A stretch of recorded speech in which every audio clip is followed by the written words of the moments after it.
أعوذ بالله السميع العليم من الشيطان الرجيم. بسم الله الرحمن الرحيم. يا أيها الذين آمنوا إذا نودي للصلاة من يوم الجمعة فاسعوا إلى ذكر الله وذروا البيع ذلكم خير لكم إن كنتم تعلمون.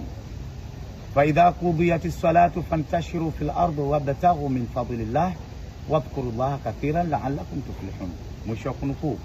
Leo tutaangalia namna ambavyo Mwenyezi Mungu Azza wa Jalla anatutaka zama tunaposikia wito wa swala ya Ijumaa, pale Mwenyezi Mungu alipopata kusema katika Qur'an, ya ayyuhalladhina amanu, enyi mlioamini, idha nudiya lis-salati min yawmil jumaa, zama mkisikia wito wa swala ya Ijumaa, fas'au ila dhikrillah, nendeni kwenye utajo wa Mwenyezi Mungu, wadharul bai'a, na msitishe miamala, sitisheni biashara zenu,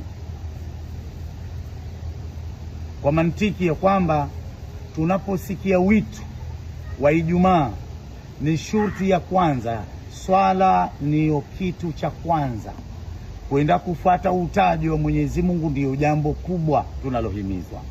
Ina maana kazi zisitishwe, biashara zisitishwe, shughuli zisitishwe. Dhalikum, kufanya hivyo kwenu, khairul lakum, ni bora kwenu, in kuntum ta'lamun.